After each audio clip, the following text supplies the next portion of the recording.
Alright, ladies and gentlemen, welcome back. We are here for another day of the SEA DPC Lower Division, and it is MLP Dota and GenX5 joining you once again. John, welcome back, sir. Another beautiful day of SEA Dota. But how are you doing, sir? I'm doing great, Mike. You know, it's interesting to note, right? Like, it's week 4 already. We're more than halfway through the DPC. Time flies by so bloody fast. And the games are starting to pile on. You know, there's only a few series left for every team. So if you want to climb up, you got to start finding those wins. First up, of course, for today, we've only got SMG up against Cignal Ultra. And both teams are on the opposite end right now of standing. Cignal Ultra is still sitting at 0-3. Not a single series win yet. SMG is up there, number 2. 3-1, if I recall right. So they only dropped their series to, I believe, MG Trust, who are number 1. So they're looking pretty good going through the DPC lower division. Whereas Cignal, they've got to start finding some wins if they want to climb up here. Yeah, I mean, I certainly agree. And for Cignal Ultra, I believe there's like 0 chance now that they could relegate themselves to the upper division for next season. Maybe not 100%, but you know, it's pretty likely they aren't going to be able to make it to the top 2. For SMG, though, every series does matter quite a lot, of course, and well, we'll see what they can do. They've been looking very good as of late. We'll just head into the draft and see what's going on there. So SMG, I think we just briefly mentioned it before the stream really started, but it looks like Mushi is not going to be here. Instead, we've got Rogi. Is it pronounced, John? Yep. Rogi. Yep, All right, yeah. so we've got Rogi in place for Mushi. Not 100% sure where Mushi is, but regardless of that, you do have the stand-in for SMG. I doubt it will affect them too much anyway. I mean, SMG's been looking fantastic. Cignal Ultra, maybe they could make advantage of the stand-in. Maybe not. We'll find out.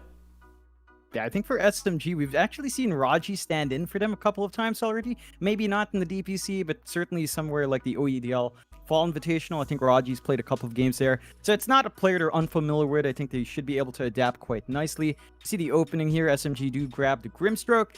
Just a stable support to have has been really popular. The Ag Shard is still busted despite the nerfs. The build up into the Agnum Scepter down the line can also be really nice if the game goes late. And it has a lot of aggressive potential. This pairs up really well with probably the most common safe laner now in the form of the Jug. So Jug plus Grimstroke, Spin plus Inkswell. You can really play aggressively early on. If not, you can run it in the pause for Grimstroke Centaur. It's a really strong combo as well. We'll see what SMG opts for, but kind of lines up nicely. Even something like the KP Legion Commander is something we've seen SMG opt for with a Grimstroke. Blink Inkswell, double duels to hold 2 heroes down. Just really great way to set up for SMG. You know what might be actually really disgusting is if they went Grimstroke Brewmaster. That would be with the Cinder Brew and the Inkswell, which will pop the Cinder Brew to force the slow even further. That would be a rather disgusting matchup to have to play against, but the SMG, I'm sure they're going to probably wait a bit before they really show their hand, or maybe not, considering the Mars is there now for Cignal Ultra. Speaking of, Rubik Mars is going to be the off-lane of Cignal Ultra, which is also very, very strong.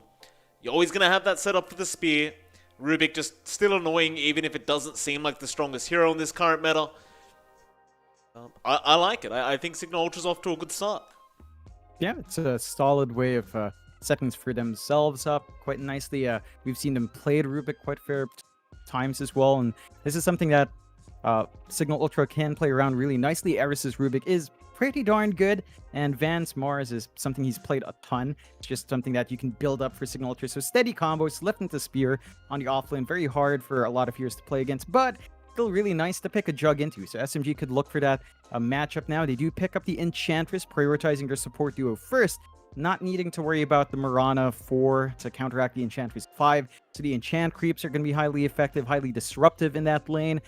Do you have to maybe kind of worry about the laning partner now? That does mean the Grimstroke's more than likely your pause for him. You could run an Enchantress 4, and then you might as well run the Grimstroke just to get that itemization up to the Ag Shard, up to the Ag Scepter down the line into play. So Enchantress on the 5 should be fine. Can still work nicely with, say, the Jug. Jug plus Enchantress is a much more passive lane, but if you get a good stun creep, you can maybe hold him down in the spin. You can heal your Jug up really nicely, as the spirits, the attendants do a little bit more healing now in the early levels. So there's a lot of value there for the sustain, and it's still a really stable foundation for SMG. They might be lacking some control here. They only really have Inkswell on hand and the Grimstroke Silence plus the Enchanted Creep Stun for hold right now, whereas Cignal Ultra do have that lift into spear combo. So it's looking a bit better in terms of locking one hero down for Cignal, but SMG can look to, more holdy cores to come out. Something like a Centaur for the Grimstroke would be really nice coming up in that next phase. Yeah, fair enough. Had a bit of a chuckle to myself, John. Someone in the chat was asking to play Whitemon's Ignition. We can't do that, ladies and gentlemen. We've already heard the song. Whitemon, very talented, clearly, but we can't play the song, unfortunately. So please don't ask it. I liked Whitemon. I liked what he did there. I thought it was very, very skillful. By the way, if Whitemon is watching somewhere out there's beautiful voice, Whitemon. Very well. Yeah, done. for sure. I feel like I'm to blame for that because I saw it on my Facebook and I was like, "What the hell, Kuku?" I shared it on Twitter, and I guess because that's where most of our Western personalities really roam is Twitter. So I feel like I'm to blame, and I'm just trying to lay low. I told Kuku, let's just hit Okada, hide. Let's hide for a very long time so that no one figures out, because it's not a very airplay friendly song. Let me tell you that one. It's funny. It's not serious. I mean, the rapper's name, the guy who sang it, it's called Gagong Rapper, which is like crazy rapper, but in a more vulgar way. So wow, definitely not airplay friendly. And the funny thing is because Whitemon's Indonesian, there were some curse words in there, and that is also somewhat similar to Indonesian curse words. So I 100% know that he must have had a feeling that was not a very friendly song to sing, but he went anyway. He trusts Kuku that much, It's all right. Bit of fun between the boys. Nothing wrong with that. Can't play it though on stream in case anyone really wants it. Just FYI. Cignal Ultra. I might make it my ringtone, by the way, John. Just Whitemon's voice every time someone gives me a call. Be nice. Cignal Ultra, third pick for them. What do you want? You've got the Rubik, you've got the Mars. Do you want to just go for a position 5 now and, just not reveal too much about the other lanes? I mean, you've already got the support duo there from SMG, so I don't think choosing a pos 5 at the moment would be too bad. I don't think they really need to reveal another core right now. I think you may as well just kind of keep it hidden. They're going to go for the Veno, and I think that might just be another support. Yeah, it's an aggressive support. You can play it aggressively. You already have really good control with Rubik Mars. So the Veno can just pile on that early DPS. Of course, it makes it hard for you to maximize early healing, even from the Enchantress. It's not going to feel impactful if you get hit by the Venomous Gale. They'll always have some way of mitigating some of those healing heroes. And I like what Cignal Ultra has done. They ban off the Jug, which is a great counterpick of Morris, because you can just spin out of Arena and save yourself for a very long time. You don't have to worry about that issue. SMG go into the Chaos Knight, though, which is also a really good response to the Veno, right? Like, you've got a lot of illusions to play with. You only really have Morris to deal with that. Veno doesn't quite... I mean, early on, sure, the magic damage can melt those illusions. It's not instant burst. And you don't really have a way of stopping the Chaos Knight from just jumping in, unless you catch him first with, say, a Blink Eul's spear combo down the line for Mars. The lift combination might just be a bit too slow. So SMG just tying up with a really aggressive support to play with ties into their Grimstroke really nicely if they want to run that lane. Would maybe still be the Enchantress lane, which is also still very nice. You've got good heals, you've got good damage. Once you get a good creep, you can hold it really, really well. So love the Chaos Knight pick very early, and mainly down to the fact that Cignal just took Venomancer. Like, Veno doesn't really touch a Chaos Knight too well. It still does good damage, but once CK gets a BKB here, no issues for him in this game. Yeah. You think it's an offlane CK, though? Because you wouldn't really want to reveal your POS 1 now, would you? I mean, you could. I guess the CK is quite powerful in that sense that you can flex the hero. But you wouldn't mind maybe an offlane CK, Aghanim Scepter, maybe even just a Blink, close the gap on the Rubik Veno, just trying to blow them up instantly with the Phantasm Illusions. Might be the way to go about it. I mean... Yeah. Even if you don't go the Blink route, like, just getting the Aghanim Scepter, always very hard to deal with, and you don't really need to play this hero on the core roll. I mean, it still at least has a stun and a bit of mobility with Reality Rift, so it's not too bad as an offlane. Yeah, and if you do run it offlane, you've got the Grimstroke follow-up. So you've got the Inkswell Reality Rift, which is super broken, right? It just pulls them into range for the Inkswell to go off. You follow up with your RNG stun, you're good to go. Cignal Ultra do take the Tidehunter, so it looks like we might be seeing a Mars mid coming out here for Jamesy, it looks like. And we have seen a couple of Mars mids. It's stable enough, it still does the job. SMG has enough space here to kind of counteract that. In fact, for Cignal Ultra side, if you look at the Mars, Veno, and Tide, normally these heroes are all run as core, which it feels greedy when you have Venomancer and Rubik as support, plus Mars and Tidehunter as cores. It's a really greedy lineup. None of these heroes are selfish enough to get space out for each other, so someone's going to have to take the back seat. In that case, that should be the Veno, and a Veno with no itemization means he doesn't have scaling. SMG, they do take the Monkey King out. We know mid one's special in that hero, so should just be that stable safe lane coming through now. Still some flex, maybe if you want to run Monkey mid, probably not, as you want the Tidehunter lane here, so you're going to just run him down. You don't care for the armor on the Tide, you can just rip through. And it's just looking nice. That gives them team fight. They've got some AoE control. Another really good target for the Inkswell. Jumping through the trees, jumping in, gap closing naturally. You have a lot of ways of starting these fights for SMG. They may not have the best control compared to Arena Ravage, but they do have a lot of burst damage within their control, and it just kind of ties in nicely. So we'll have to see what Cignal Ultra does to mitigate some of that output. They only really have their safe lane pick left here, and I'm not really sure what kind of helps out the cause, because again, it's super greedy with Morris Tide already in those 2 lanes. It is going to be pretty tough for Cignal Ultra already, for sure. We'll see what they can get done. SMG, meanwhile, they need their mid laner right now, and I'm kind of, asking the same question about Nia, right? Because we've seen him on the Puck, we've seen him on the Ember. Both of those aren't going to be available to him. I suppose you could still go down the route of something like a Storm or one of the Spirit Brothers, but I'm not sure. It feels like they want someone that can just set a pace, set a tempo, be able to fight early. Team SMG, they don't have a very greedy draft, and it looks like they go straight into the Ricky. All right? So, a very flexible draft. The Ricky, I don't know how powerful it is right now in the pro meta. I can tell you in pub matches it seems really annoying once again. That Aghanim Sharp, the Sleeping Dart, can be very infuriating to play against as well. I think it's going to be a mid-Ricky we're looking at. Yeah, I think that's pretty darn nice. Ricky into Mars is actually pretty good. You just ignore Bulwark, of course, when you're doing your damage. You can be annoying in the lane. You can try playing with your blinks just to your last hits. You will have to dodge out the Mars trying to throw spears out. Cignal do go into the Troll Warlord, which is a very stable core to have. Does give them a lot of early aggression. Even without the Battle Fury up, you can melt a tower quick. So you do have some ways of taking these early objectives with your Venomancer now. But I do worry about what SMG has on hand. It feels like it's also a bit greedy, to be fair. Like Monkey King and Ricky do need some initial farm. Even the CK, right? You talked about the Ags. You need to save up for that. So there is some farm timings SMG will have to maybe wait out for. But they've got really stable combos no matter what. If any of your cores want to fight, any of them, any tree of Chaos Knight, Monkey King plus Ricky, +1, just on the Grimstroke, you've got insane initiation trust from those 2 heroes. Because you've got Inkswell plus natural gap closing. So you can just keep running down the side of Cignal Ultra. For Cignal Ultra's part, they've got stronger level 6 spikes, I'd say.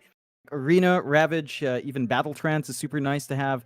And of course, once your supports have the Spell Steal and Poison Nova, you can really play around those cooldowns a lot better than SMG, whereas SMG might just want to slow the game down, maybe wait for the 20-minute mark to hit some farm timings first before going in. Cignal Ultra, key thing for them, win lanes, get EXP, and play with their level 6 spikes to deny SMG the chance to farm. Once Cignal Ultra starts to fall behind, it becomes the Aubing show, and Aubing Troll is really darn good. We've seen him really just carry his team despite some deficits, but you don't want either the Tide or the Mars to start falling behind, so you need some of that early momentum to really carry you through there. Absolutely. We'll go into a game number 1 between Team SMG and Cignal Ultra, set to get underway. I never really mentioned it, John, and I know you were already talking about it quite a lot, but I do like that last pick Troll quite a bit. I think it kind of answers some questions. It doesn't really answer all of them during this game. I think it is still going to be a very difficult game for Cignal Ultra, but I think if you were going to go any kind of carry here for Cignal, the Troll was probably one of the better options. So either that or something like a TB, I would have argued was probably a decent option here for Cignal, but Troll does work. I'm sure the viewers are aware as well, but SMG is more than likely going into this their heavy favorites, considering they are so much higher in the group standings right now. I suppose that is to be a little bit expected.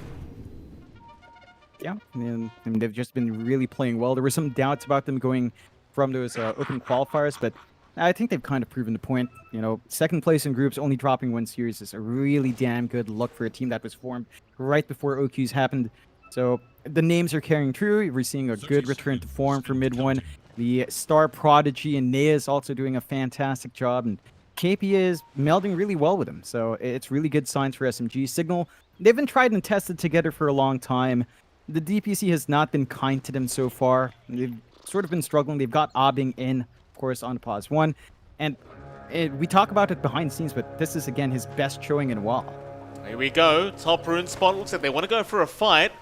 Roger needs to be somewhat careful. He went for the level 1 heal, but he might get punished. He'll go for a fairy fire, but he is going to die anyway. They will at least kill Grims off and will chase down Jamesy. It's going to be a pretty annoying start, though, for our Enchantress, who has to go for that level 1 heal. And gives the first blood gold away to the side of Cignal Ultra. I suppose for Roger now, you just kind of hope for a very quick level 2 timing so you can at least get the impetus up and start being a little bit more useful in the lane.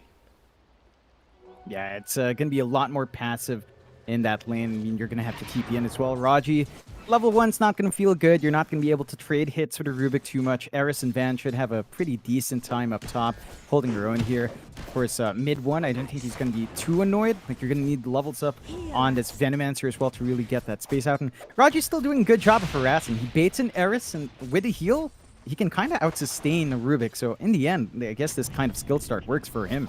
Yeah, I mean, I suppose it does just work out, right? If you want to just use the Blindstone and trade right clicks. I have been seeing a lot of Enchantresses recently, especially in the pro meta. They do tend to just go ahead and max out the heal after maybe getting 2 points in enchant.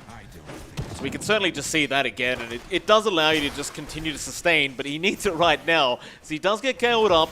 He shouldn't really be dead. You do have a Fade Bolt, and it will be enough.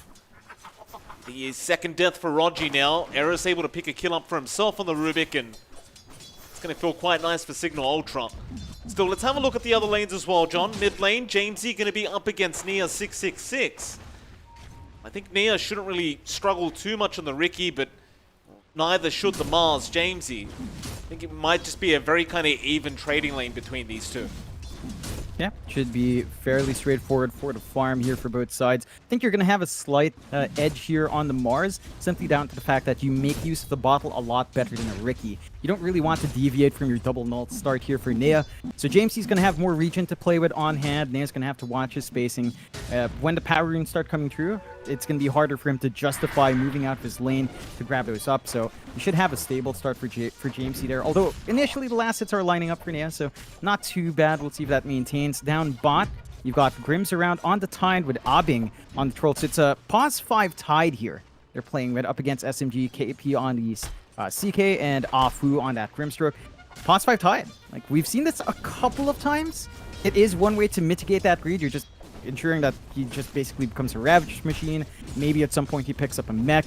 But that does mean your Tide's not going to look for a quick blink timing. He's not going to be insanely tanky early on. And that is something SMG can start to abuse down the line. Yeah, I think they went for the flex on the Tide because he realizes that playing Tide into Monkey King would not be very fun. So instead you get the Venomancer, and that way you can actually deal with the Monkey in the laning phase. That does, of course, again, force the pos 5 Tide instead, which can feel a little bit, you know, not great. We'll see what Grims can get done, though. I mean, you can still have a lot of impact on this hero just with having the Ravage up.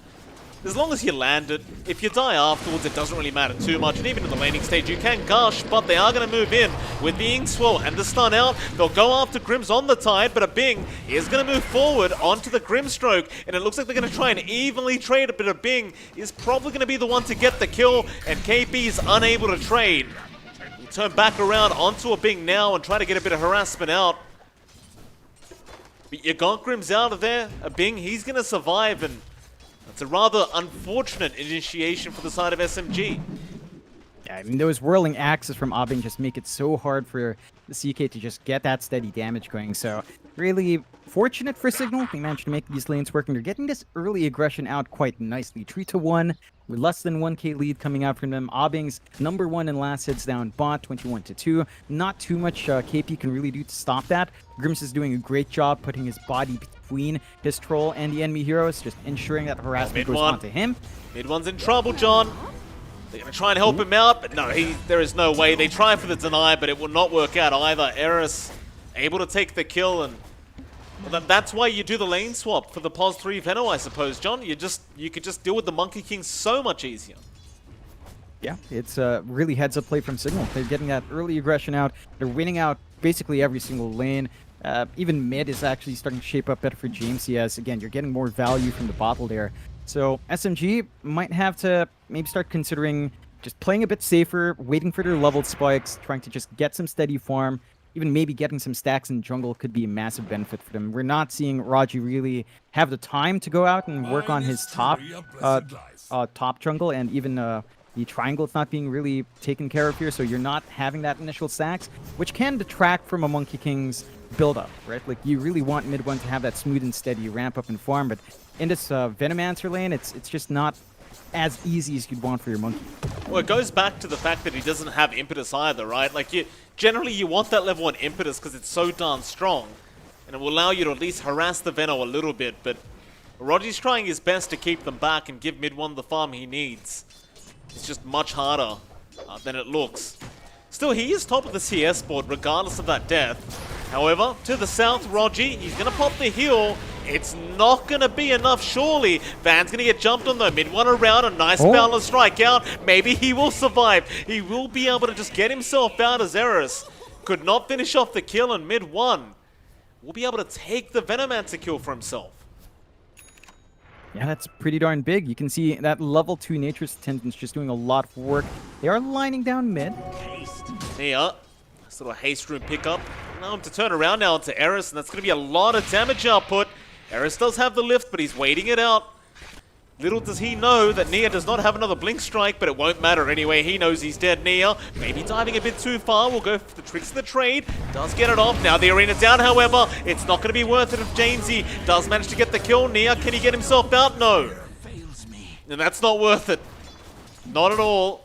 Nia, he'll get himself a kill, but Jamesy going to get a lot of XP out of that. He's going to be able to keep farming up that mid lane, and I suppose you couldn't have asked for a better way to start with the arena. Meanwhile, top lane, however, Van is probably set to fall as they know he's alone. Eris, he tried to come in to help out, but it's just a little bit too late. Van, you're starting to get some of that aggression back for SMG. Once they see these supports rotate out, they know they've got ways to bully out that Venomancer. They have to play a bit safer there. KP's in danger. A nice rotation out from our Mars should mean this Chaos Knight is gone. KP, he's going to try and run. There's no way he gets out from a Bing. Very nice rotation from Jamesy, and of course Nia was dead at the time, so I suppose there was no way he would know he was missing, but top lane, mid 1 finds another kill.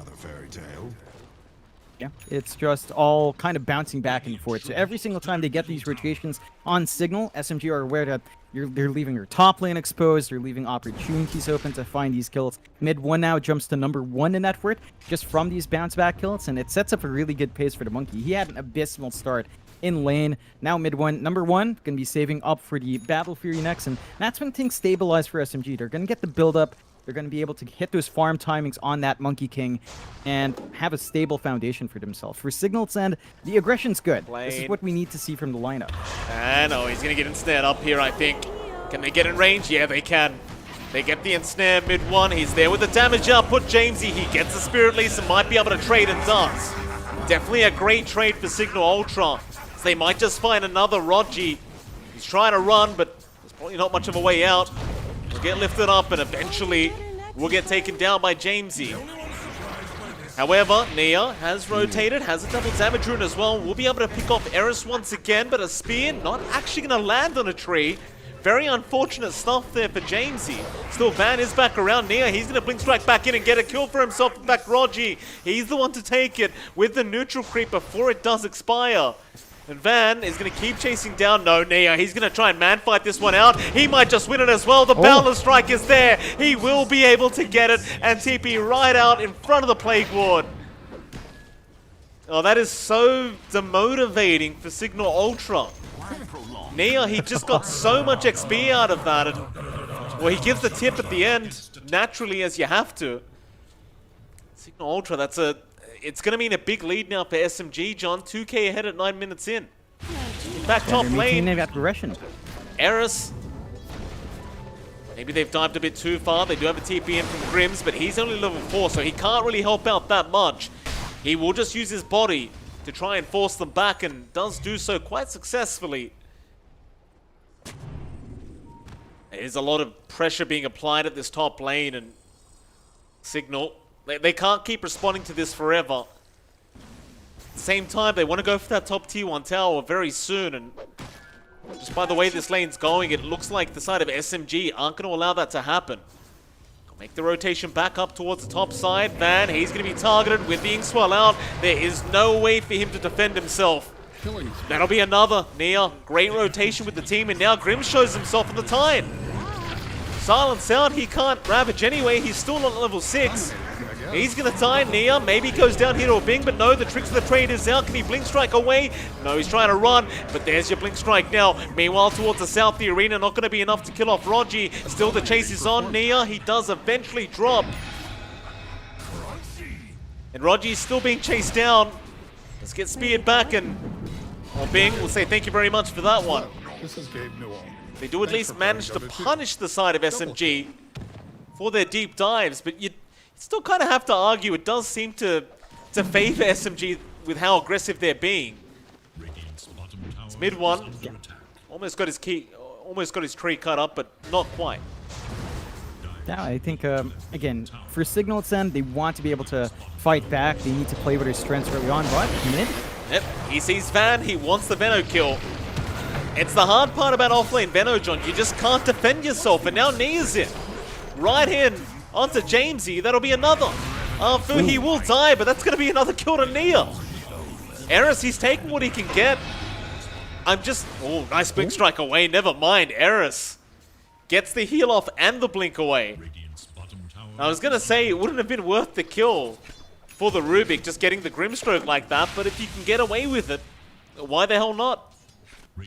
Yeah, again, Eris Rubik is pretty darn good. He plays on the edge quite a fair bit. There was a lot of space coming out from SMG. KP, after a very slow offlane, does manage to find that tier 1 bot. So he gets a solo push for all the movement across the map. Now Cignal are going to be forced to kind of clump up top to get that top tier 1 to even up control. They are dragging the bodies up, but SMG are smoked up as well. They just want to keep playing with this really fat Ricky. Just 2 Wraith Bands, Power Treads, and Orb of Corrosion. He does a lot of damage already. And he does, John, especially with the Inkswell there. That's going to mean Eris is gone immediately. Now the Soulbind is out with the Silencers. The Tide, still no Ravage available, so they can't really abuse the Tide Hunter. Another 2 Silencers out. Now KP joins the fray. They'll go after Grims on the Tide, and it'll be a nice, easy kill for the side of SMG. But what do you do, John? You've got this pos 5 Tide who just isn't level 6 yet, and he has no space to get it either. Mid one. Gets the Wukongs off. A Bing. Still going to keep going. He has the Battle Trance. Spear out is not going to force him out of the arena, but it might be enough, and they do get him into the Battle Trance now onto Rogi. But the tricks of the trade bringing him very, very low. Still, they get the lift off onto Nia, but he will be able to secure the kill onto the Troll. Back in with the double damage rune. Yeah, he gets very lucky, Nia. James, he's going to try and run, tricks the trade out. He has to be careful, but it's just so much damage output. Inkswell there, he'll blink straight right back in and gets a double kill for a Fu. Eris, he's just going to try and back out. He's been surrounded though. Reality Rift is there by KP. Stun out. Eventually, he should go down. With the Inkswell, it might just be enough. A triple kill out for Fu now with the Grimstroke. The aggression from SMG, it's just non-stop with this drop. Yeah, they know they've got really early spikes to play with. I love what's coming out from Nia. I think the big thing is that they know the Ricky's going to have to take a more active role to enable that greedy Centaur and Monkey duo. And they just have Nia running around. Like, again, just 2 Wraith Bands, Power Treads, Orb of Corrosion, really easy items to build up. He just shows up in lane, rips right through. The Inkswell combinations on every single core is just too strong. It's just chain stun for days. You jump in with Monkey King with a 3 dance, instant stun. You jump in with a CK, double stun. You jump in with a Ricky, stun plus silence. It all just lines up for really good aggression, and Nia is just all over the map. Big no. Inkswell, silence. He's going to get stunned up. No battle trance for 4 seconds, but it will be enough time as Nia didn't quite have the damage output, and now James is trying to move in for an arena, but can't quite get in range without a blink up. they're really making a Bing feel quite uncomfortable here on the Troll, though. Like, he just can't farm safely without knowing the Riki isn't around waiting to jump in. Yeah, it's just very difficult for Cignal. They're just not safe in their own jungle. They're really maximizing the Riki on SMG's end. They've got a 5k lead up. They still haven't managed to equalize the lanes here for Cignal's end, so the top tier one still stands. They don't have that top jungle to sneak Obbing up to get that safe farm. And every single spot's warded out here from SMG. They've just got beautiful vision all over the place.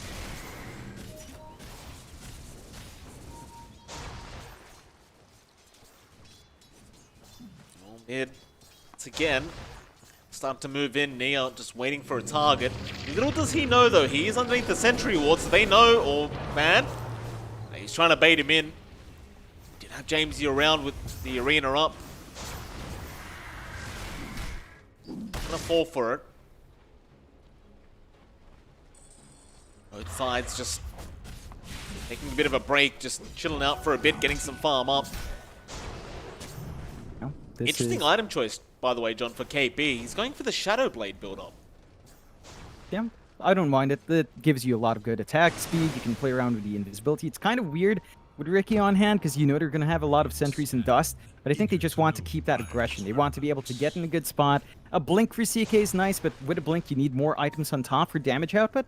Whereas with a Shadow Blade, you've got really good damage with the item, so you don't need to invest as much time. You just want to be active here for SMG. They're still taking control of that bot jungle. They are under warrants, but not too bad here.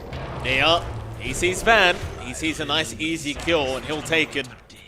Jamesy going to be around with Grims now. They're going to try and go onto the Riki. No, they won't even try. Nia, he has another ink swat going. This jungle just belongs to the side of SMG. And what's really clever as well is Rogi's not allowing the top tier 1 to drop. He's using that enchanted creep. He's constantly forcing the waves back.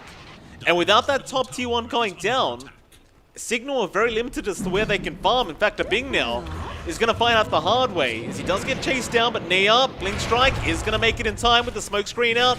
Do they have the damage? Probably not. A Bing will have the battle trance, but he's going to keep running. Nia again, Inkswell in, gets the Blink Strike, but there's your battle trance now being forced out. Rogi is going to just try and take it as he does have the untouchable, and a Bing cannot kill him off. It's really smart play from SMG. The way they're playing this game out and controlling the map, they're just choking the side of Cignal Ultra right now. Yeah, they're getting all the kills now. They're 6k up. The triangle's not safe yet for Cignal. They're just constantly farming under vision, and it's just so easy to abuse for SMG. That it is. They might find another kill, in fact. Thing is, they do let the mid-tier 1 tower go down, which is, you know, you prefer not to, but it looks like with the 6k net worth lead, they probably won't mind too much. They can go for the opposing tier 1 mid-tower. You do have a CK after all, but so you've got to deal with Van's Plague Wards, which can be a little bit annoying when you are trying to go for a big push. Looks like for now, they're just going to accept the fact that they can't get the tier 1 push, and they'll just back off. Yeah, perfectly fine for SMG. They still control the triangle anyway. It's an Obs ward out now from the side of Cignal, but it's not the ideal Obs. It's here in that secondary cliff spot, so it's blocked. There's a bit of vision being blocked by the trees. The thing for Cignal right now is that they've got Ravage ready on Grims. I think you're looking for that big team fight. They need to play with their big AoE control with the arena, with a Poison Nova. Make use of it right now while it's strong, before SMG starts to get more items up. Once the initial BKBs come out for SMG, it's hard. Not again. He has Battle Trance. Food doesn't have Silence available right now, so a Bing can... Oh, boy. Never mind. Mid one, he held onto the Boundless Strike, gets the stun off, and... Well, meanwhile, on the other side of the map, Nia gets a kill onto Grims. Rogi is going to show up. I don't know if they can kill him right now. He's got max heal up. Van, Soulbind is there, and it might just connect on Eris, though. He does manage to walk away, but he's going to die. SMG find another. 9k net worth lead now, and well, the mid-tier 1 tower is still standing for the Radiant, but SMG don't care, John. They're going hunting. That's what they've been doing for the last 20 minutes. Oh yeah. Even KP's going solo now. Yeah, I mean, why the hell not? KP just gonna solo Eris on the left side of the map. Mid lane, they're gonna TP a Bing in, but he's literally got nowhere to farm. Nia Gonna get speed up in the arena, but it's not gonna lead to much as KP's moving in along with Arfu, and they are gonna go straight in onto the Mars, but a big Ravage out might be enough to turn this one, but they've lost Jamesy already. They can try onto Nia, but he's gonna blink strike away to the right side. Grims, he'll keep chasing, but now mid one, gonna cut him off, take out the Tide, onto the Troll. He just can't get the battle trance off in time. They're not allowing it. He has no chance to get it off unless he pops it immediately as the team fight breaks out. And even if he does, if Raji just gets in his way and forces him to attack him instead, it's just wasted. Yeah, it's really tough. Like, even as SMG are just playing so well. Like, before Afu dies, he gets the Inkswell off on Nea, so they get that stun after the Ravage. They couldn't do anything after the Ravage. They're just held back, and that's Cignal's big shot, using all their big teamfight spells. It has to line up every single time, and every time it doesn't, it's a huge cooldown. Now, because they know Ravage is down, they can go straight into the Roche here for SMG. Won't take too long with the damage output they've got on hand. They do scan it out in Cignal's end, but they just don't have the tools to fight in it. So all they can do is sit back, farm, try to play this catch-up game, and get a quick BKB on Abing. I think he needs to deviate for that. He's got Maelstrom, he was queuing up the SNY. He needs to be, but he just can't cast the spells. He can't live in these fights. It's just not working out. KP, he'll find another solo pick-off onto Eris, and looks like he's spotted out a Bing. Rift is there into the Inkswell, perfectly timed, into the silence again. He cannot battle trance. They refuse to allow the man to just have a bit of a dance, and now he found another. Van, he has had a very tough game on the Veno, and it is not going to get any easier. As the sleeping dart is up on Neon. Oh, Bing says it all, John. The game is hard. Yep. Good night, Grims. Nia. He just puts him to sleep. Inkswell in, smoke screen out. He's not even going to try and run. He knows he's dead. Oh, this is just... It's just disgusting from SMG, playing super clean, getting all their items up, 14 to 33, 15k at 21.5 minutes in. Cignal, we called it from the start. They couldn't afford to lose out their lane. They couldn't afford to start missing out on these teamfight opportunities with a Ravage up. I think going for that support Tide, you know, they were trying to give a better lane towards Van, but now you just kind of have a Tide that, you know, he's got a Medallion, he's got Tranquil Boots, and he has no way of blinking in, he has no way of keeping his team alive with, say, a mech or a Hood of Defiance or a Pipe Crew. It's just super difficult to have that impact on Tide. They need to always start with Jamesy's arena, hope for the follow-up Ravage, and try to go from there. Bye, Jamesy. Might just be dead. Nia is hitting way too hard, and now the Soulbind's out. Poison Nova does at least fly out this time, so Rogi might die. Nia, he's gonna get speed back in the arena. Ravage out as well from Grims, but where's your follow-up damage? Eris, he's gonna jump in, but that wasn't it. I mean, it's more of a defensive Ravage, which is never what you want to see, and now Van. Yep, Van's gone. And they're posturing. Oh, that's a great dodge. Nia, with the tricks of the trade, gets away from the spear. Now the Inkswell back in. The sleeping dart, the stun out. They get another kill. And Nia will walk away with the Aegis intact. No problems for the side of SMG. They're fine. Oh boy. Yeah, this is a trampling coming out from SMG. They're just all over Cignal. Cignal, they're going to be stuck in their high ground really soon. Once that top tier 2 falls, if SMG go for it, they are just going to have no space to farm. Oh, Grims. Inkswell out. KP going to turn his back. No need to look at the death there. Rogi will take it. And that's how you know they're very confident, and they know they've basically already won out this game. So you just turn your back and walk away when you know you've got the kill. And what's Dota Plus saying, I wonder? Oh, 100%. I would probably agree. Yep, no disagreements here. For once, Dota Plus is absolutely right. It's going to be a tough one for Cignal. Maybe a 1% chance if, say, SMG clumps up and kind of throws their bodies forward for no good reason, but Cignal really had to make a lot of work happen to find that opportunity. SMG are just playing too clean. Cignal does smoke up, but they don't have their tide around. There's no Ravage anyway. We'll see if they can find a key pickoff. I think this might be it. They go for a kill. If it doesn't work out, they might just call it. That's a defensive arena out of Bing. He's still going to run in. I'm not sure about this. He'll pop his BKB. He's trying to chase down Arfu, but what's the point? It's just a Grimstroke. Now the Wukong's command out of Bing. He's going to try and run the other way, but his BKB is going to wear out. KB's in with the stun. And that'll be a troll without buyback down. Van is going to try and get himself away. Nia, meanwhile, kills off Eris, and Van, he knows. There you go. There's the GG call. Double kill. It was a last-ditch effort. See if they could get a kill going for themselves before the game ended, I guess. And a good attempt by Cignal Ultra, but SMG, what do you say, John? They just look way too strong in game one.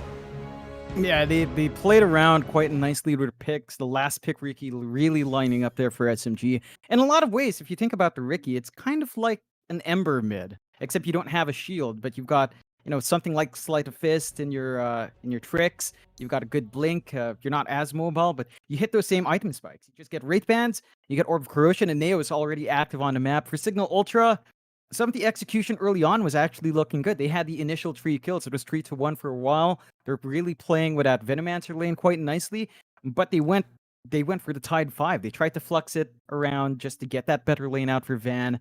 And Grims couldn't really do much bot. Like, there was some synergy with minus armor with a troll, but not nearly enough to justify that dual melee lane up against what SMG had in hand. It was just very easy to punish.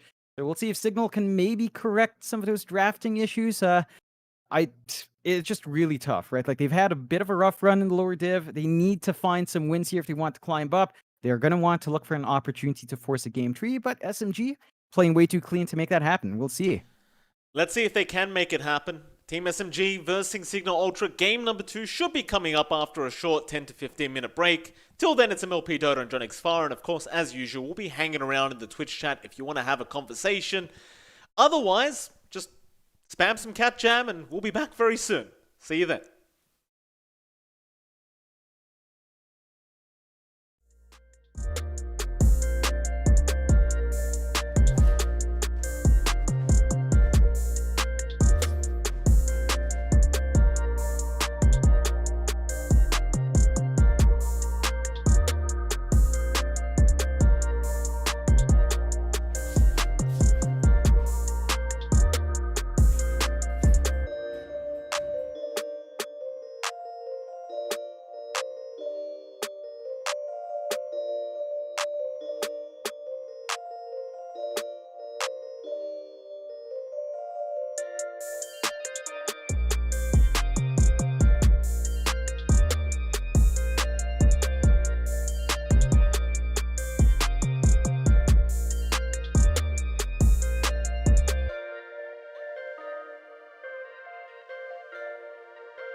Alright, ladies and gentlemen, welcome back. We are here for our second game between Team SMG and Cignal Ultra. It's MLP Dota and John expired. John, guess who forgot to mute himself before he drank some water? It was this guy. Luckily, though, I was not vaping this time, so there you go, John. Not too bad overall, all things being said and done. Still, before we do get into the draft, John, quick question for you, sir. Always the hard questions for Mr. John X Fire. What do the side of Cignal Ultra need to do differently to try and pull this to a game number 3? I think it comes down to draft and execution. They need to run a much more stable draft. They can't afford to go something like a Tidehunter flex into 5. It's just so hard to pull off. We've seen a lot of teams try it, and it takes a lot of coordination, a lot of very tight timings. Tide 6 has to come out fast, and then you have to immediately make use of a Ravage. And we weren't seeing that coming out from Cignal. They are kind of shaking up the draft a bit. They start with Grimstroke on their end. SMG got another strong combo on hand, though. Snapfire plus Elder Titan. This is just, again, super aggressive to play with early on. You've got the beautiful combinations coming through. You can get a nice stomp. Earth Splitter with the kisses flying out can be really nice. Cignal do manage to pick up something to cancel that combo out. Nyx Assassin with a Spite Carapace can cancel the kisses from a long range. So you're not going to get full channel for that on the snap, depending on the positioning here of our Nyx. You do have that good combination as well for the Grimstroke Nyx, Vendetta plus Inkswell. You can go hunting around, get your own kills, get your own aggression early on, and it's much more stable. So they have a very solid foundation to play with now. They don't have to flex these heroes around. We are seeing support pickups. That is something SMG can plan around, but for Cignal Ultra's part, Grimstroke plus Nyx don't leave many holes open. This should still be a relatively strong starting point for them. Whereas for SMG, Snap and ET is still strong, but it's not instantaneous lockdown. You know, if something like a Storm or Ember comes through, you're going to have issues in locking him in with your supports. So that's something Cignal can look to abuse in the next set of picks as well. Yeah, absolutely. I mean, I love the Elder Titan Snapfire combo. I think it's one of the more broken combos right now. That Astral Spirit, the reduced magic resist into the Snapfire kisses, it's so devastating. Especially if you can set up with a Stomp before you really get those Snapfire kisses going. It is a rather painful experience, let me tell you, John. Still, neither side really showing us any cores yet, so we don't really have too much to say, but I suppose supports are nice as well. Noticed you have one of your favorites, Nyx Assassin, is on the board, John. Very nice to see. SMG, they'll go back to a KP special, John. They'll pick up the Slardar. I do love seeing KP on this hero. Generally very impactful. I think it's quite strong as well when you've got a Snapfire who can just kind of cookie you in. Not to mention, John, you can stack the minus armor with that little Shredder and the Corrosive Haze.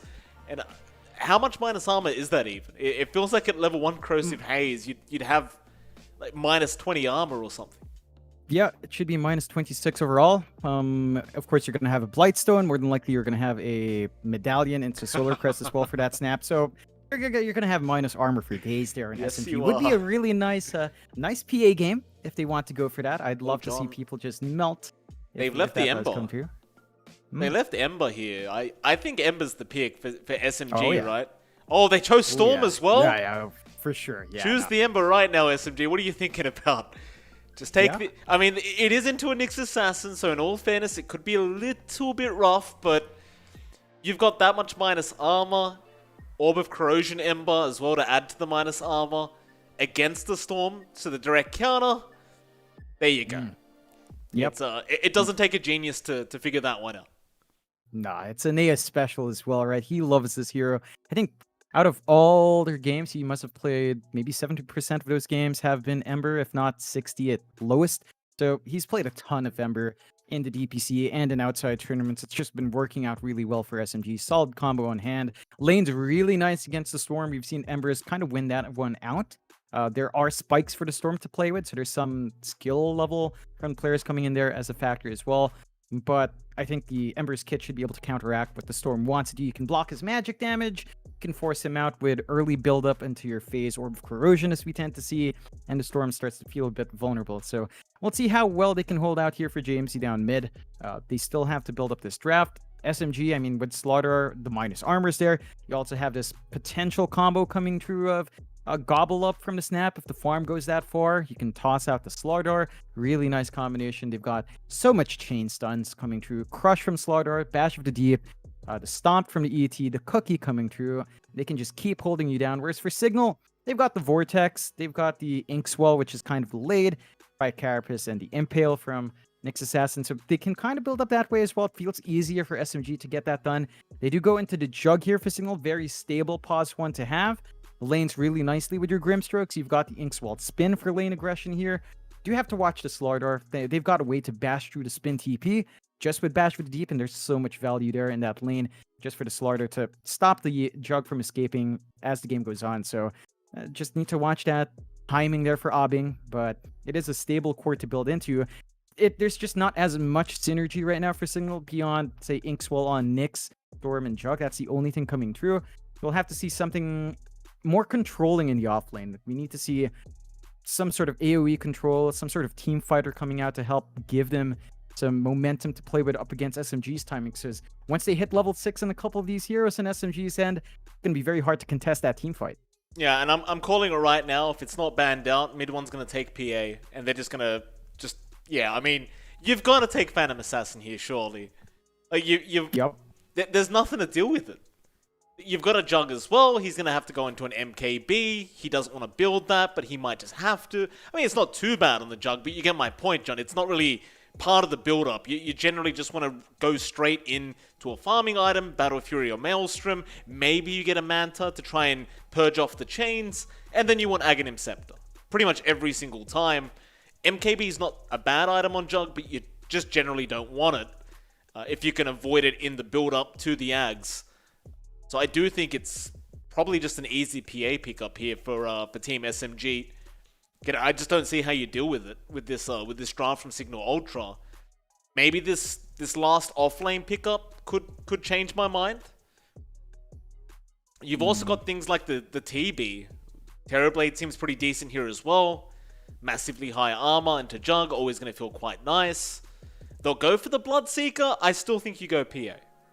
Yeah, 100%. It's not too bad for PA into Blood. Like, it can be annoying. The Silence and the Rupture can make it hard for you to jump around, but it doesn't feel as devastating. You still have everyone else from SMG's end to back you up. You can only Rupture one hero, and the lane should still hold steady, even if you're kind of bullied out by, say, Bloodseeker Nyx somehow. You just play with your Stifling Dagger from a mile away, get your last hits that way. Should still be very, very steady for mid one if you want it. We'll see. Cool. The Terrorblade you mentioned is already all right as well, yeah. I didn't realize nobody banned out Monkey King either. Mind you, it's into Bloodseeker, so the Rupture could be quite devastating. I stick with my guns. I think PA is the way to go.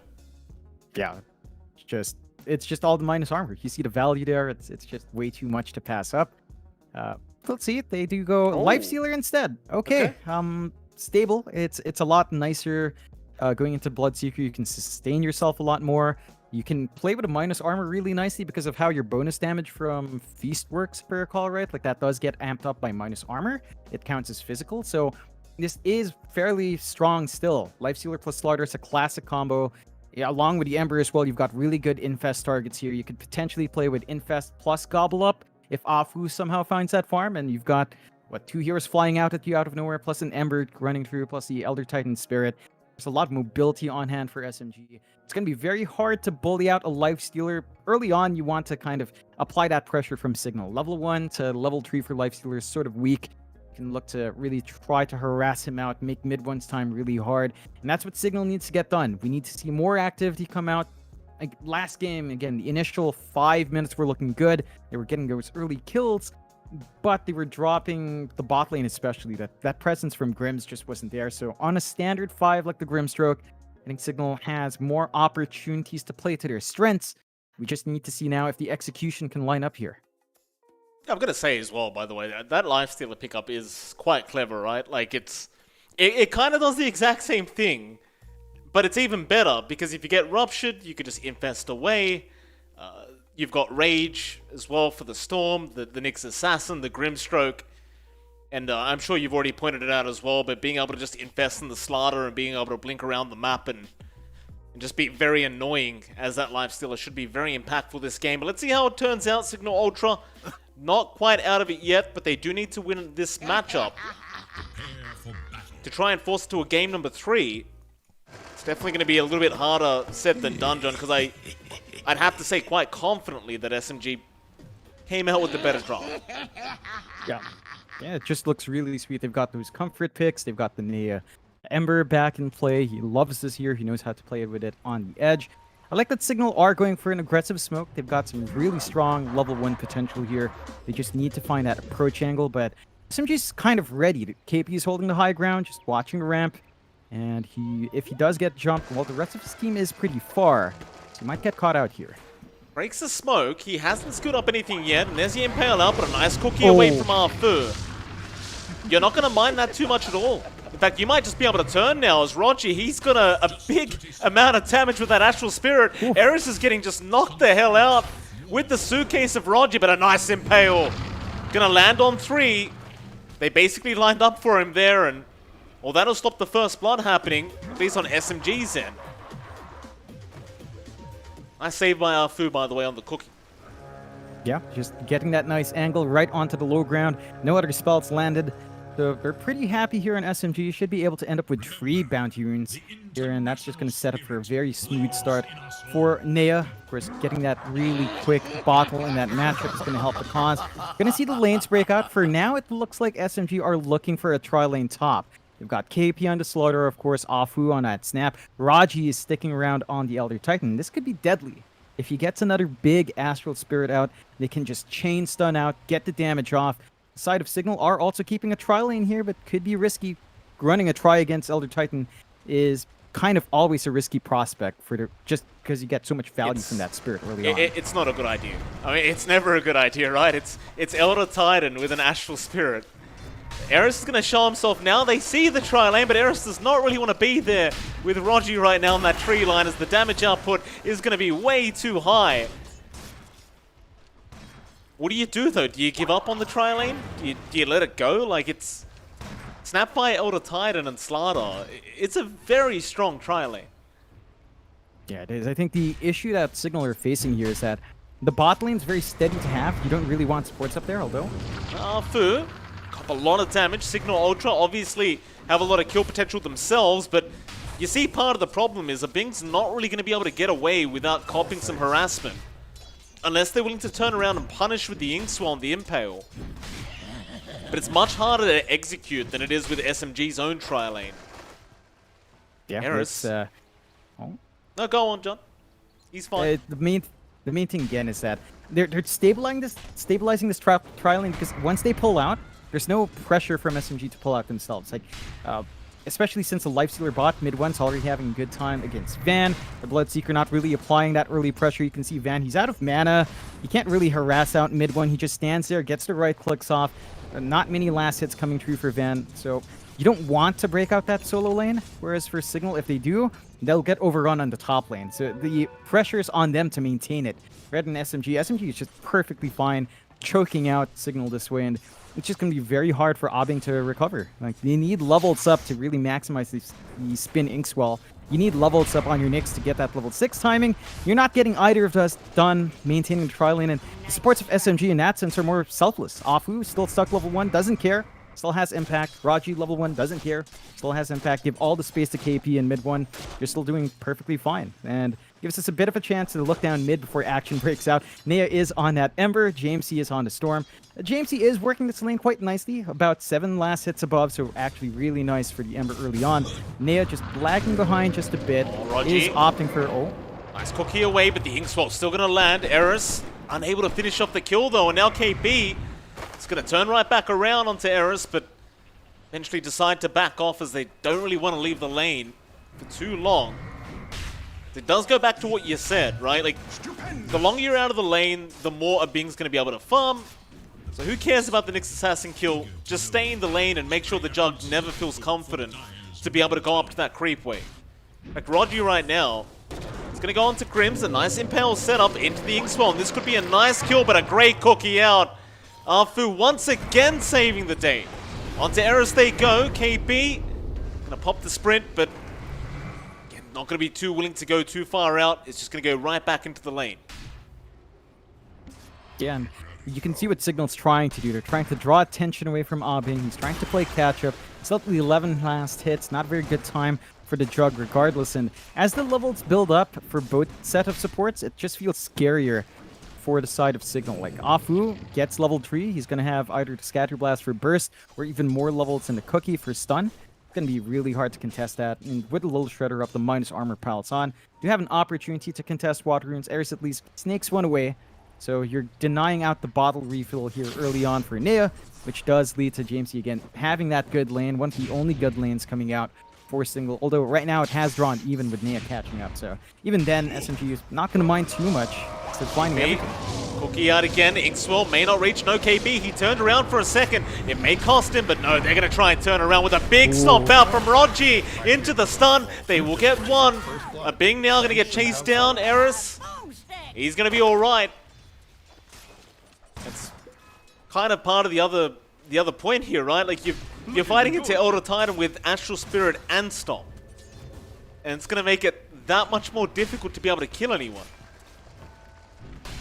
Yeah, it's just the chain stunts are way scarier coming out from SMG. Cignal, it's potent as well, but it's not as easy to land. Like, Crush is such a wide AoE, the Cookie Stun is also wide, the Astral Spirit Echo Stomp range is super wide.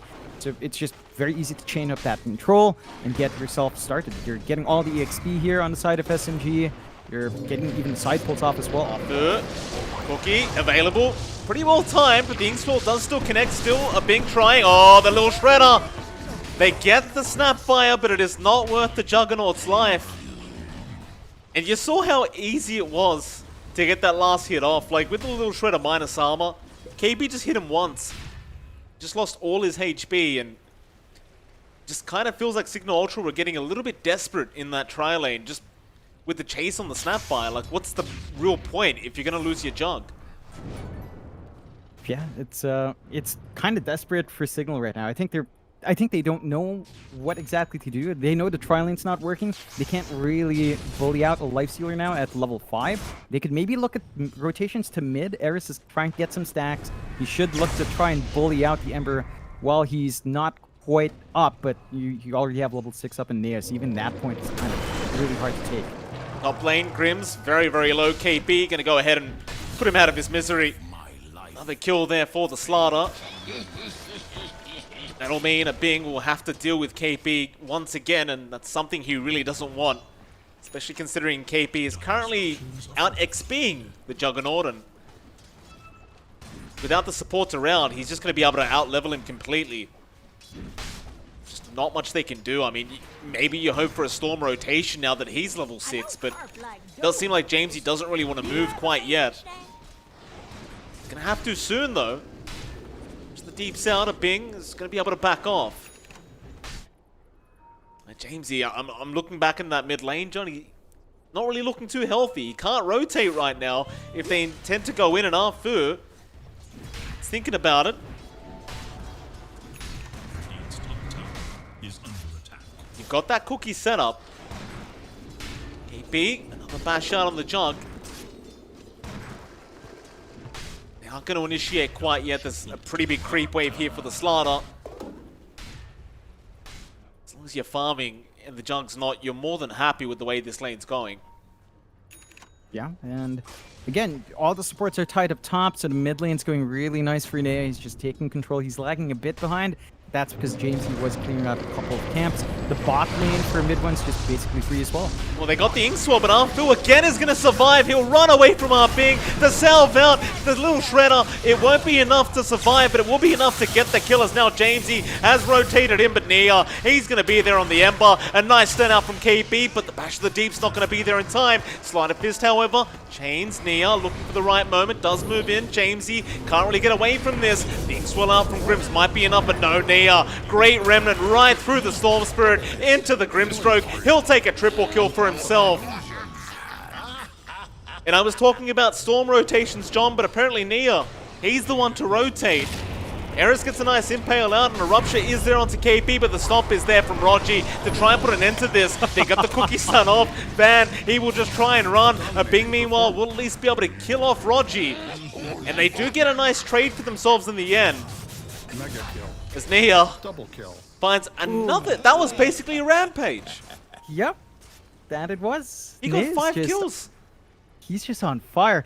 SMG are just playing way too clean. 9-4, 2K lead up. The pressure is there on Cignal to make these movements come out. It's not worth it. Nea is just 2 levels above your Storm now. He's got the phase boots. He's probably going to build into Corrosion. If not, I don't fault him because he's got 1.3k in the bank. So you can look elsewhere for the itemization. Cignal, none of their lanes just ended up well. They're kind of stuck in that same situation from game 1. Look at mid 1. The solo lane for the Lifestealer puts him at top net worth, uncontested. Armlet going to be up very soon after the phase. Very quick timings for mid 1. I don't know if you've got control for the Lifestealer once he starts to show up in these fights. Van being chased. The bot lane. Bloodride is going to be down, but it won't really matter. Mid 1, he has the rage. The stomp's out, and the Van's going to try, but once the Lifestealer's on top of you, it's just so hard to get away. The slow, it's just so much. It's just getting to that point we saw in game 1 where slowly but surely SMG, they're taking over the map very confidently. This time around, even Arfu showing up in the mid lane with a little shredder. Just getting damage onto that tier 1. And last game around, it was Cignal Ultra that got the tier 1 mid first, but this time it might be a bit of a different story. Yeah, you saw Cignal for a while. Eris? Yeah, he's gone. Stomp out. Does he have Vendetta? Not quite. Arfu will take care of it. Damn, I'm good. They're trying, but the XP difference is just so large. And Nea's just doing way too much damage, with no items, by the way. He's just got phase boots, basically. Yeah, it's just too much coming out already. He's rushing. He's got the Crystallis. He doesn't even go Orb Corrosion. Who needs it when you've got Corrosive Haze? Crit Ember coming out. This is probably the fastest Crystallis timing we've ever seen because no one rushes it. But Neo, this far ahead, why not? He's already doing a lot of work. Might as well kill them faster. I mean, Max Slider Fist with the Crystallis is going to hurt quite a lot. And well, don't forget, John, the Crystallis crit damage is going to be amplified with all the minus armor they have. So those crits are going to be hitting even harder for Nia.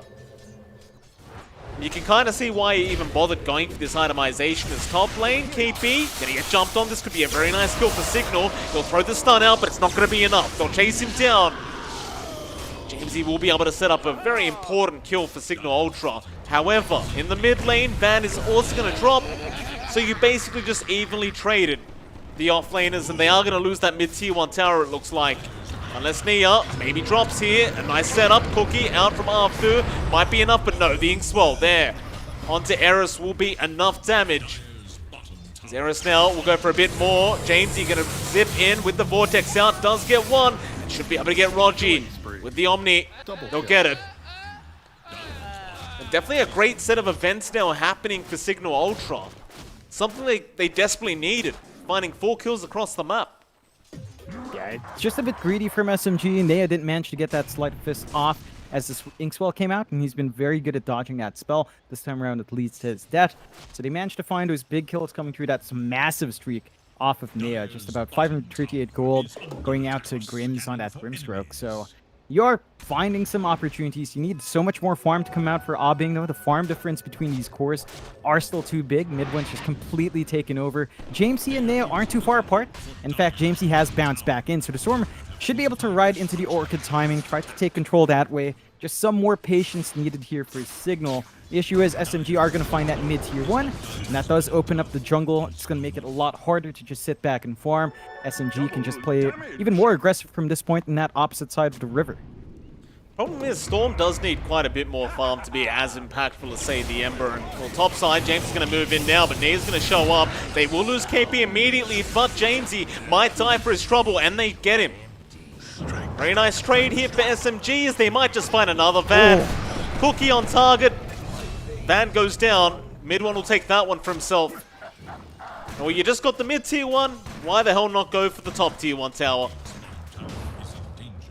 Yep, there's nothing to stop them. Like, Cignal don't have that amazing team fight that we were seeing from game 1. They don't have Arena, they don't have Ravage. So they don't really have basically single target control unless you can line up a good Inkswell plus Impale out with Eris. And for now, like the sports are just trying to secure that safe farm for their chug. They're looking to trade that bot tier 1 to open up some map space. The top does fall. Looks like the bot will fall, but if you're not careful, Nea's just going to look for even more opportunities. He will. KP being chased down. Jamesy gonna cop a big smack from KP, and well, the Blood Rider's out. Nia gets impaled. Maybe they can kill the Ember here with the Orchid. Well, there isn't one yet, actually. In fact, Nia, not only is he not gonna die, but he's gonna kill off Jamesy and Eris with a great sleight of fist out. It's painful. It looked great to start with, right? But KP, he still hits like a truck, and you just can't underestimate how much lockdown the Slaughter has. And this is just dumb. You already have the Solar Crest up and off Wu. You've got Corrosive Haze. Rosh is not going to live for long at all. This is going to be one of the faster Roshes we've seen taken. And it's just 3 heroes in the pit. Nea's just watching the ramp, looking for more kills. They get the scan from Cignal, but they can't really stop this anymore. No, I mean, Roshan's got minus 16 armor right now, so you know, there's not enough time. They will take the Aegis, mid one will take it. Meanwhile, mid lane, Van trying to get started onto Rogi with a Rupture out. Meanwhile, Nia apparently just kills off Grims. Fair enough. Rogi's gonna be just fine. Yeah, and you're at the point here for Cignal. You're 5k behind, 17-9. You've lost the first Roche. Top jungle completely warded out here by SMG. They've got complete control. Abing's just trying to farm bot lane, but Oh, Van is in danger. Nice cookie out. Fui's been so on point with these cookies, and Neo, of course, just directing himself in the right way to be able to land them every single time. Is now. Did you see how much that crit did, John? oh yeah. Jamesy gonna try and run. Nia maybe in danger, but no. Great remnant away. But anyone that didn't see it, by the way, with Sleight of Fist, he crits for 550 damage already. That's without any of the minus armor. Yep. It's pretty scary. Nea hits like a very, very big truck indeed, and you're just gonna have to watch yourself. Jamesy still needs to save for the Orchid, not even up and running yet. The only hero really reasonably farmed is Jog and Van. Yeah, Rupture's out. It won't matter though, Van. He probably can't survive this. Oh, Soulbind there. Van somehow still alive. Is gonna eventually drop to KP, but they get Nia 666. A great kill here for Cignal Ultras. They found even another. SMG maybe getting a little bit too overly confident there. Do end up paying in Cignal. It's another great trade. Yeah, they find some kills. They see the split up from SMG. KP was chasing down bot. Mid one's just shoving the top lane. So they take the opportunity to make great work of that Omni from Bing, and SMG just kind of getting stacked up in a very tight spot. The Soulbind locking them in onto the Bloodright was really what allowed them to kill off Nea. And do manage to bounce back, but they're still losing map control though. Like the top tier 2 falls, the jungle is just basically unplayable. They've got one ward watching the ramp here from Signal Sense, so they could maybe look to punish. You still have a massive lifestealer issue. Like if they show up, and they will now, KP's got the blink, so the infest place can happen. You don't have anything to go through the rage, so it's going to be a relatively easy time for Midwin to just stand there and melt right through you. Here we go. Smoke up from SMG. Where are they headed though? Oh, Jamesy. They see him. Let's run the right way, however. Meanwhile, mid lane, waiting to set up there as well, but I think this is the big one to watch. Jamesy, smoke broken. KP, do you want to take a guess? Not quite. Still has the blink. Zip away. TP. Jamesy, he's going to be alright. Little play there from Jamesy to be able to get himself out. Mid lane now, the run in from Eris with the Inkswell and the Spike. Carapace might just be enough to blow up this Ember. Here come the Snapfire Kisses though with the Stomp out, but the silence is going to be more than enough. Cignal, a great start already, but KP's in now. With mid one onto a Bing. They go on the Jug, but he's going to just try and run away with the Inkswell. It might be enough. The added movement speed to get him out. Onto KP they go. Jamesy trying to get the damage, but it may cost him. And it does. Very least they do get the Slaughter and the Ember. Still definitely a positive trade for the side of Cignal Ultra. Yeah, they've managed to drop the lead down to just 2k, so SMG have to be very cautious about putting Nea up front like that. He's trying to save up for the Manta next to have a way of getting that Dispel off on the silence. It's really the chain silence that's killing him off. Once you get the initial stun from your Nyx, you get the follow-up silence from your Grimstroke or your Blood Secret.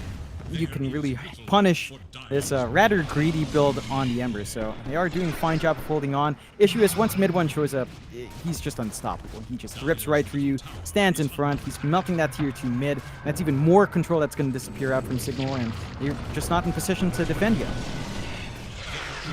Tier 2 mid tower going to drop very easily here. No defense whatsoever.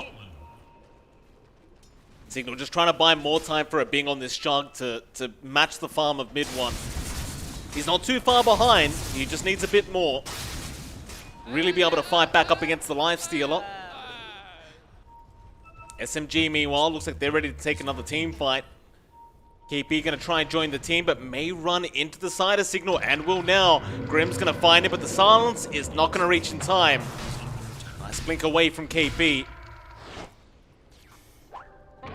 Well, Nia looking for Jamesy. Remnants forward is not going to find him. Jamesy, an expert at hiding the tree line, is going to avoid them, and now zips the other way. Nia won't make the jump in. Just right back to the fountain for the storm. Yeah, and for a Cignal send, they've stalled out. Aegis has now expired for SMG, so they don't have to worry about the second life, and Lifestealer gives them a little bit more breathing room to play with. If they do run into mid one, just need to be able to somehow kill him. And after that, I guess it kind of simplifies. You are stalling as well for the Orca time here, and Omni. Omni, oh, Roger, he's got the Shadow Amulet. He has the Shadow Amulet, and now the Bash the Deeps through the spin, a Bing. He thought he could get himself a nice, easy pick off, but, oh, there you go, there's the tip out. What do you do, John? Sometimes you've just got to tip yourself. It happens. It's would have been a nice kill because every single one counter it now, but the counter smoke here. Yeah, here we go, Van. Immediately being targeted. There's really not much he can do in the way of running away. He's going to try, but they will have the control and the mobility on Nia. SMG, I mean, they've only got one tier 2 tower to play for now. No Roshan up yet. I believe they still have the Aegis. In fact, never mind, they don't. But I suppose, what does it matter? They've just got to wait for either the next Roshan or maybe go after the bottom tier 2 tower. Yeah, I think right now they just want Nia to finish that Manta up. You can see they're just kind of playing the map, trying to farm up, get that Manta on the Ember so he's not chain silenced, and then you're good to go back to doing what you were earlier. 5k lead is back up for SMG. They're starting to set eyes bot, but you can see Cignal, they're just grouped up, smoked behind that tower. They know they can't afford to lose any more outer towers here. We'll see if the bait is bit. Zip in. They've got the big one. They've got mid one with the silence out. It might just be enough. Mid one. He's going to try and armor toggle, and he will be able to get himself out. Now runs back in onto Eris. They get one on the Nyx Assassin. KP going to get the infest. Jamesy has no mana left. Oh, the armlet toggles through all the damage output. And he actually made it work. Yeah, it's a lifestealer. Like, if you can't instantly lock him in and chain stun him, it's just so hard to burst down. Van, he's been stumped up. Nia waiting for the chains. Slide a fist. Not gonna bother waiting for those chains, it seems. It won't really matter though. They're onto the tier 3 tower now. Mid one with the Desolator up and the Solar Crest from Arfu is gonna make quick work of this tier 3 tower. How do you defend? You've got Omni in 5, I guess, so you could go for a team fight and try to punish the side of SMG, but it's going to be a lot easier said than done. And SMG, they do back out at the right time. Eris going to try and move his way in, but a stomp out is going to lock them all in, and they will just walk away. Eris, he's going to keep trying. Rogi sees him though. They'll try onto Nia. Omni out. It might be enough to kill off the Ember, but no. KP is in with the stun. They got the Ember. Now Jamesy in as well on the Storm Spirit. Right back onto mid one, but he turns around now with the Rage. He wants to go for a big team fight. Onto the Juggernaut. A Bing is probably going to drop and does. He at least got KP before he went down, but wasn't really worth it. Probably not. Cookie. Oh my God. Jamesy. Yule's up at least. Might buy him a bit of time, but not quite enough. Arfu on a triple kill on the Snapfire. 10k net worth lead, and they're onto the tier 3 mid. Why not? Yeah, and nothing to stop them. Like, that was Omni gone. They don't have that spell. They don't have Rupture for a bit longer. Soulbind still down. There's just not a very clean line here for the defense, and SMG, despite being a man down, they've still got everything they could possibly need to get these pushes, and they're just going to be able to find free racks down mid. Not going to force the issue with ranged. They will just pull back, get a bit of a reset off. There's a nice regen rune here waiting on the river if they want to just completely top up their lifestealer right now. It looks like they don't even need it. Just back to farming, back to stalling out. Next rush, 1 minute and a half. Cignal, they need so much more. The Ags is being saved up for by Abing. The Kaya-san just being saved up for by Jamesy. I think you're going to need way more than just those 2 items to really take these fights. Tip in. Okay, but he's going to set up right on that Nyx Assassin. Spy Carapace is there, but it's not going to be enough to survive. KB is ruptured, but he's just fine. Mid one will heal him up. So you're down Eris. It's like mid one wants to go after that top tier 3 now. Let's put a kind of a full stop on this game. The 13k net worth lead. But they're going to check the Roshan pit. They're going to try and play it safe, but Roshan's going to be 40 seconds away. We'll see if they want to wait it out. Yep, just not too long left. They're keeping that pressure in the top lane anyway. Mid one's all alone and getting this done, but again, every time Rage is up, you just can't really stop him. Although Orchid's out. Cookie is going to save him. Arfu, he's just been so impactful with that one spell. And now it looks like SMG, they will not test the waters. They will go for the Roshan play. It's going to be up in 15 seconds anyway, so not much to wait. Cignal Ultra, I suppose for them, they've got to find a way to try and stop this Roshan from happening. But it looks like they'll probably take the time to just try and farm a bit more on a Bing and get closer to that Aghanim Scepter. yeah, I don't think he has enough time to hit that Ag Scepter timing before the Rosh is up, and it is up. So SMG are going to work their way down there. Again, it's not going to take too long to melt it. They've got the AC up on mid one. Even more minus armor coming through. They do get the scan here from Cignal, though. Nia, the Sleight of Fist out. Zip in. No Orchids out yet. Now the stun in from KB. We'll get started. Who are they aiming, though? A Bing, he's gone. A Bing just gets ripped to shreds by mid one. Now the Storm's gone. All right, Grims. He's just going to try and run. Van, he will try to do the same, but the chains are out from Nia. He's dead. Mid one. It'll go to Nia this time on the Ember, but they're probably going to go onto the tier 3 tower now. In fact, they're not done yet. Eris, he's been stomped up. KP, he'll take care of the damage output. Where's mid one going? Where are you going? Mid one. I don't know if this is, they're really just going to start fountain diving. Why the hell not? Why the hell not? They want the GG call. Oh!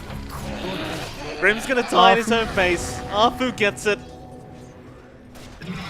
No GG calls to come from Cignal, but I think we can safely say the game is over, and well, Dota Plus is giving them a 1% chance. Which is quite nice, but I'd say 100 is probably more accurate. It's now Nia. He's gonna be just fine. He has the Manta up. Mega creeps online. Cignal, they might try for one last team fight. They at least have the Omni to play with.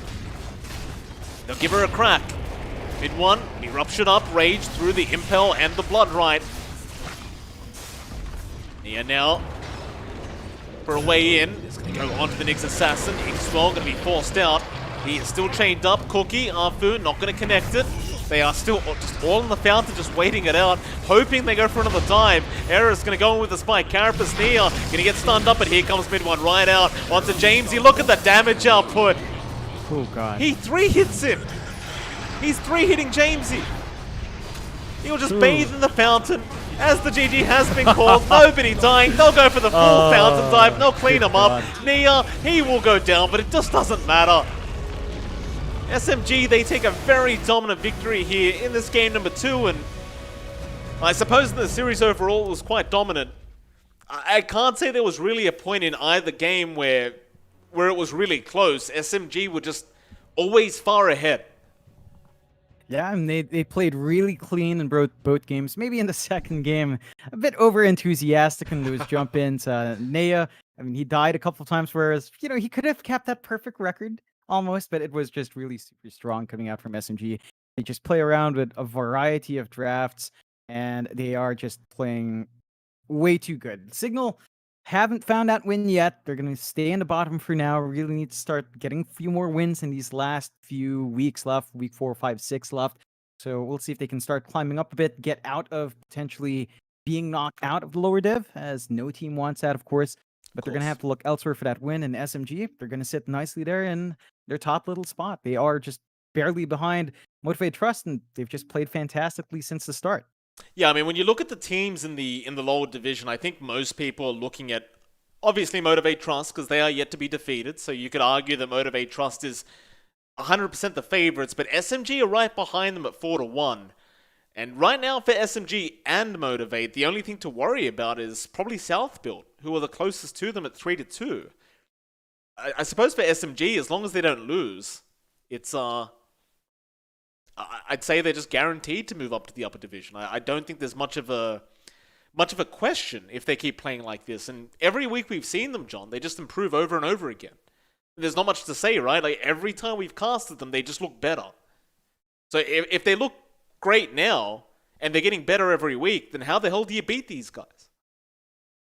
Yeah, it's going to be a big question that these teams have to figure out. So we'll see if some cracks start to show up. But as you mentioned, I mean, they just looked really good building up. And speaking of SMG, I believe we should have an interview shortly. I got word from our admin that it should be Nea coming in. So we just need to wait for young Nea to come out, Mr. Youngblood himself. You know, I wanted to talk to Nea. It's one of those things, right? You always want to talk to the new kid, the younger man who maybe hasn't really gotten his voice out yet, and you want to hear what he has to say, what kind of person he is. You want to learn about him a little bit. Well, like you said, we are going to have to wait a little bit till Nea does show up. But once he does, we'll get right into the... Yes? I do see him. I think I can drag him up. We do have Nea on hand. Hello, Nea. Can you hear me? Yes, we can hear you. Can you hear us? Yeah. Hello, sir. Welcome, and congratulations on your victory. How you doing? I'm feeling great. Very good to hear. Obviously, that series looked quite dominant for you guys. Was there any point where you guys were afraid, or were you guys just very confident going into the series that you were going to be able to 2-0 the side of Cignal Ultra today? Yeah, we're very confident of beating them. I don't think they're very strong. That's all. Fair enough. Yeah. All right, I've got a couple here, Nea. I'm curious. You're one of the younger players so far in the DPC. One of the young upstarts, as we like to say. How does it feel playing in the DPC from your age? How's it like playing with players that are more experienced? Like, do you find the guidance helpful? Do you think it's helping you mature and figure out the game more as it goes on? I don't really know. I just first started normal for me. All right. And Fair enough. Just another day. Yeah, just new journey. It's a new journey for me. Just it's different between the tier 2 and tier 1 player. I learned a lot from them.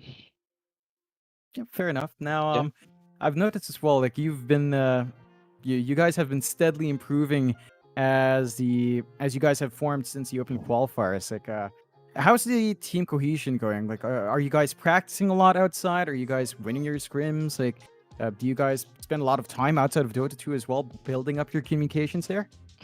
No, not really. We don't practice much. We just playing solo, I guess. Wow. Yeah. Fair enough. That's it, huh? I mean, you guys look pretty darn good for a team that's literally just playing solo in pub games and stuff. That's very impressive. Obviously, you guys are looking very good right now to move up to the upper division next season. I've got to ask you: is there a particular team that you would really like to go up against? Maybe TNC. TNC? Yeah. All right. Why the hell not? Is there a specific player, perhaps, that you really look up to in that mid lane as well? Like, do you really like Armel's play style, or is there another player in the SEA region that you're particularly fond of? Not really. I just don't like anyone. Okay. All right. I like you, Nea. You're a sassy guy. I like you, sir. Just doesn't like anybody. Straight to the point. Love to hear it.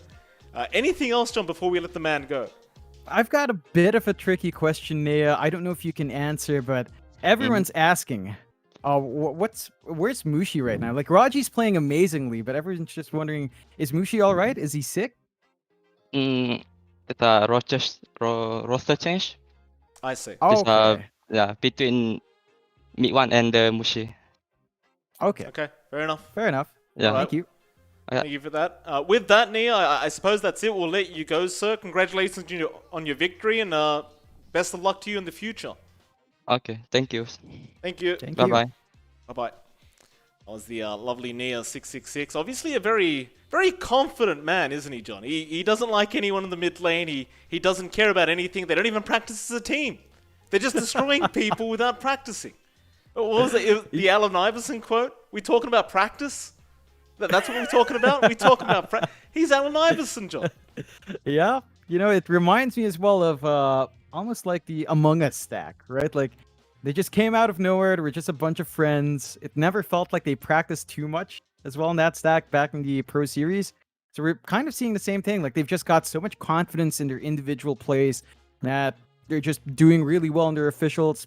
They're just smashing left and right. So why bother scrims? They might even give out information in the scrims. You test stuff out, gives other teams a chance to provide information for themselves on their research. So it also, in a weird way, kind of makes sense when you're doing so well that you'd want to avoid contact with other teams just to ensure that you keep that pace and no one figures you out. So, it kind of makes sense in the end. It's just who needs it when you're just good on top. Hey, I'll give it to them. They certainly are providing results, and I do wish the best for them. I'm pretty sure we're going to see them in the upper division, but let's not jinx it. We won't talk about it too much. We'll wait to see what the results are at the end of the season. And with that, ladies and gentlemen, unfortunately, that is going to be it for the SEA region for tonight. We don't have any upper division games on, unless I'm incorrect in saying that, John. If you wanted to confirm, but I'm pretty sure I'm correct in saying there are no more SEA games tonight. I suppose if you want, maybe I'll raid somebody at the end of the stream once the delay catches up, and if you guys want to join, you can. If you don't, then have a fantastic night, and well, I suppose European Dota's coming up tonight, right? You'd probably go watch that instead. Should be fairly soon. I'll look up the next date, though, that we are going to have some SEA Dota just in case, and yeah, it looks like we are going to have it in about 2 days from now, the 5th of May, for the upper division at least, where you'll see Fnatic and Omega, TNC and Boom Esports. And in terms of lower division, it's going to be around the same time. So we have Galaxy Racer up against Mystery on the 5th of May. So until then, no more SEA Dota. Like I said, I'll probably just try and raid some other streamer because we have nobody to host right now. And well, thank you very much for watching, everybody. It's been an absolute pleasure as always, and we'll catch you guys next time.